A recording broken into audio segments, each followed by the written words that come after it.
Do you know the last 600 sermons that Mr. Wesley preached? He preached in the streets. He only got into church 6 times to preach out of 600 sermons. A friend of mine has a beautiful lithograph, an old picture I would like very much. And it shows a man with a butcher's cleaver standing before Wesley going to split his head. It shows a man with a pitchfork behind him. It shows a man in a tree with a trumpet blasting. They didn't want to hear him.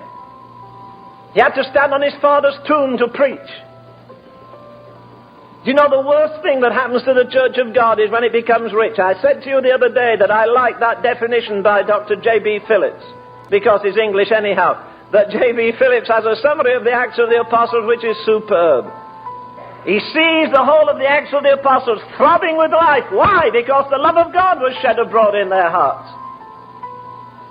And J.B. Phillips sums up the early church in the Acts of the Apostles like this. He says, this is the church of Jesus Christ before it became fat and short of breath by prosperity. This is the church of Jesus Christ before it became muscle-bound by over-organization. This is the church of Jesus Christ where they didn't gather together a bunch of intellectuals to study psychosomatic medicine. They healed the sick. This is the church of Jesus Christ where they did not say prayers, but they prayed in the Holy Ghost. No wonder they were an embarrassment to government. No wonder they turned the world upside down. They didn't live in the lush, smooth, comfortable atmosphere we're in.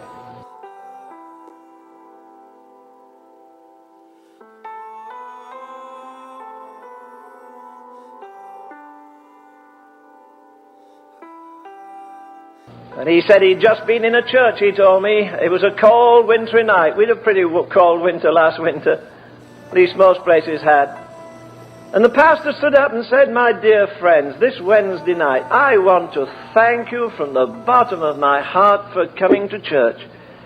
It is a terrible night. The wind is blowing and it's most uncomfortable. And you've come to church. Oh, you're so wonderful. He was prepared to rapture them and give them all a crown right on the spot. They were so marvelous that they come to church. And he said, I want to thank you from the depths of my... Oh, he laid it on, and the old boy there was like this all the time. And when he got up, he said, I'm glad to be here tonight. And I would like to add my personal gratitude that you people left your central heated homes and got in your beautiful heated cars and came to this heated church to sit on these nice soft pews, whereas where I am in Africa, a man will walk 15 miles to church and often have to stop to get thorns out of his feet, and often hazard his life because there are lions there, and often has danger crossing a river because of hippopotami. Oh God, anyhow, you know what they are, those ugly things. And then on top of that, crocodiles. And he said, you know what? They walk 15 miles home at night and they haven't got a bite of food when they get there. And you lush people left your warm homes for your warm cars for a warm church and beautiful seats. He said, I'm going to preach, but I'll have to go and throw up first. You'll make me sick. Well, maybe that's a bit of it. No, it's not exaggeration. That actually happens. But you see, the softer you get, oh, aren't we wonderful? I sometimes wonder what will happen when persecution really does come. How many of us will stand the test? Have we got what it takes? You can't love theology, you can't love a creed, you can only love a living person who is Jesus Christ.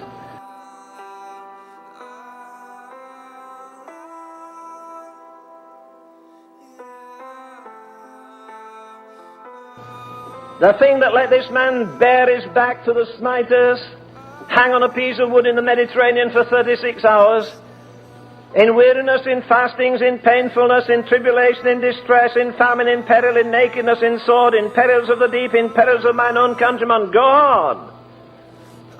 And he exhausts everything the devil can shoot at him, and he comes up smiling at the end of it. He says, do you know what? They're never going to treat me better than they treated him.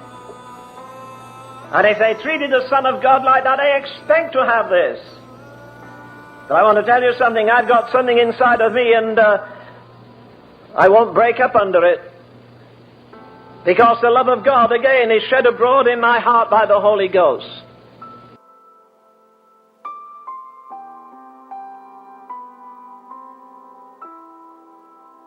Choosing rather to suffer affliction. Come on, you idiot. Sit down and count the cost. Choosing rather to suffer affliction with the children of God than to enjoy the pleasures of sin. Come on.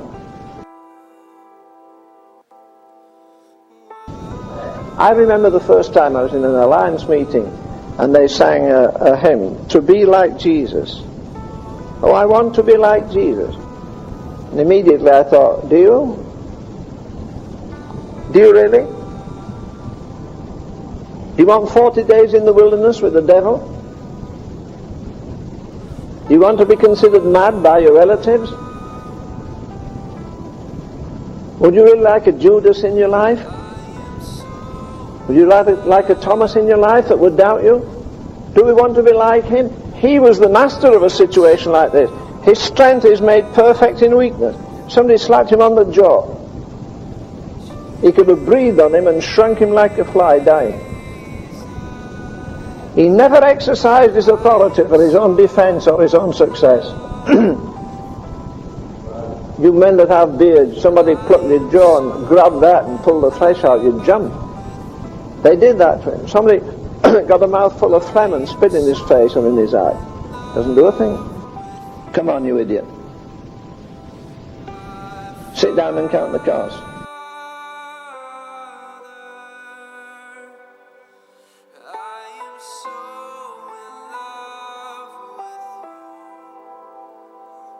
I sometimes wonder what will happen when persecution really does come. How many of us will stand the test?